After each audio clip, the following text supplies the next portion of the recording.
So hello guys, कैसे हैं आप सब लोग। मैं एवेंजर और पंकज, आपको इस चैनल पे हार्दिक स्वागत है। आई होप आप सब लोग अच्छे होंगे, रनिंग कर रहे होंगे और हेल्दी खाना खा रहे होंगे। तो 2 परसों से डाउट आ रहा था कि नॉर्मलाइजेशन कैसे होगा। तो नॉर्मलाइजेशन की मैंने वीडियो बनाई हुई थी, लेकिन वो थोड़ा ट्रिकी लग रहा था, बच्चों को समझ नहीं आ पाया। तो मैंने सोचा थोड़ा ईजी मैं बना देता हूँ। और फिर कल एक डाउट भी आ गया था कि भैया सेक्शनल नॉर्मलाइजेशन कैसे होगा। इसमें सेक्शनल भी होना है, क्योंकि इसमें नोटिफिकेशन में भी लिखा है कि सेक्शनल नॉर्मलाइजेशन भी होगा। तो उस पर भी काम करा है, उसको भी इसी में बता दूंगा। तो सारा कुछ इसमें बता दिया जाएगा, लास्ट तक देखते रहें। वीडियो को स्किप ना करें, वरना समझ नहीं आएगा। फिर मेरे ग्रुप में आके बोलोगे भैया समझ नहीं आया। तो अच्छे से देखो शुरुआत से। तो यही मैंने फॉर्मूला पिछली बार समझाया था अपनी वीडियो में। तो इसको मैंने अब 3 पार्ट में बांट दिया है, 1 2 3। तो ये है पहला जो पार्ट है, ये है 0.1% टॉपर्स का, जो सारी शिफ्ट के टॉपर्स हैं उनका।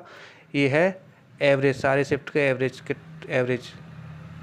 ये है 0.1% टॉपर्स का, तुम्हारी शिफ्ट का।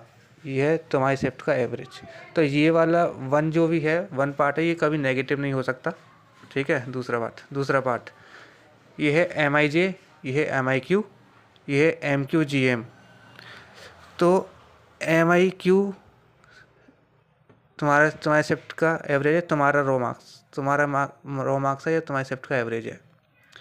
अगर तुम्हारी शिफ्ट का एवरेज मान लो, एक एग्जांपल है 300 है, और तुम्हारा रो स्कोर है 298, 297, 299, मतलब अपने से कम है, तो अपने आप नेगेटिव हो जाएगा ये। बस यही एक पार्ट है इस पूरे फॉर्मूले में, दूसरा जो नेगेटिव में आ सकता है। ये नेगेटिव में कभी नहीं आएगा। ये तो ऑल शिफ्ट का एवरेज है, ये कभी नेगेटिव में नहीं आएगा। तो ये फॉर्मूले में मैं यही बताना चाह रहा था, जो लास्ट वीडियो में बताया था, कि अगर तुम्हारी शिफ्ट के एवरेज से कम मार्क्स हैं तो कम होगा, नेगेटिव में चला जाएगा। यही सेक्शनल में होगा। मान लो सेक्शनल जीके में तुम्हारी शिफ्ट का एवरेज है 23, आपके यहाँ है 21, तो आपका कम हो जाएगा ऑटोमेटिकली, तो आप बाहर हो सकते हो। पर ये ज़्यादातर 31 की फर्स्ट वालों के संग होगा, उनका ज़्यादा आएगा ये एवरेज। इसमें नुकसान उनको है जिसकी मैथ्स वीक है, क्योंकि मैथ्स का हमेशा एवरेज ज़्यादा आता है, 30 से ऊपर ही आता है। और रीजनिंग का भी, अगर रीजनिंग और मैथ में किसी कम हुए हैं, तो 30 हर किसी में लिया है, 120 लाया है, तो मैथ में नुकसान हो सकता है। बाकी मेन जो जीके के लिए मैं बता रहा हूँ, सेक्शनल जो नॉन क्वालिफाइंग है, मेरे DM कराया कुछ लड़कों ने, 18 हैं, 19 हैं, 17 हैं, 20 हैं, तो उसका ये फ़र्क पड़ेगा कि आपकी शिफ्ट का 31 फर्स्ट का हुआ, अगर उसके 21-22 तक भी हुए तो वो खतरे में है।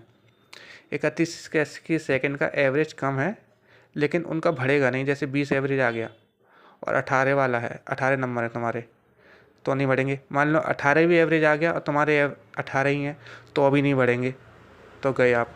मान लो 18 एवरेज आ गया, तुम्हारे 19 हैं, तो एक क्वेश्चन पर 0.23 एवरेज बढ़ता है, मतलब मार्क्स में बढ़ेंगे, क्वेश्चन नहीं बढ़ेगा। तो क्वेश्चन नहीं बढ़ेगा तो अभी आप बाहर हैं। अगर 20 भी एवरेज आ जाता है, तुम्हारे 20 हैं मार्क्स, तो अभी तुम बाहर हो। 19 एवरेज आ जाता है, तुम्हारे 20 हैं, तो तुम बच जाओगे। ठीक है। तो मतलब 31 की सेकंड में 20 तो होना ही चाहिए, 19 साढ़े 19 भी बाहर है। 31 की फर्स्ट में 21 और 22 तक होना चाहिए, वरना बाहर हो। 30 की सेकंड का भी 31 की फर्स्ट से ऐसा हाल है। तो ये चीज़ मैं बताना चाह रहा था कि ये आपको नेगेटिव में ले जाएगी। मैंने बताया था कि प्लस प्लस का है, प्लस प्लस का ही फॉर्मूला है ये, प्लस प्लस का नॉर्मलाइजेशन होगा ओवरऑल। लेकिन अगर आपके एवरेज से कम है तो नेगेटिव भी होगा। तो यही बताना था। अगर अभी भी समझ नहीं आया तो भाई मेरे DM कर लेना, और मेरे टेलीग्राम ग्रुप में ऐड हो जाओ। AO वालों के लिए प्रेफरेंस और नकल वालों के लिए थोड़ा कुछ करने के लिए काम कर रहे हैं। 500 बच्चे ऐड हैं, आप लोग भी आइए। HO वाले आइए, HO वालों के लिए बहुत एक अच्छी न्यूज़ है, मैं बताऊंगा अपने ग्रुप में, बताऊंगा VC में आज। और AO वालों के लिए भी काम कर रहे हैं हम, 2-3 लड़के मिलके। तो ग्रुप में ज़रूर जुड़िए, डिस्क्रिप्शन में लिंक है, उसमें जाइए, जुड़िए। बाकी और कोई भी डाउट हो सीधे DM कर लिया करिए। बाकी हंसते रहिए, खेलते रहिए, मस्त रहिए। Thank you and have a nice day.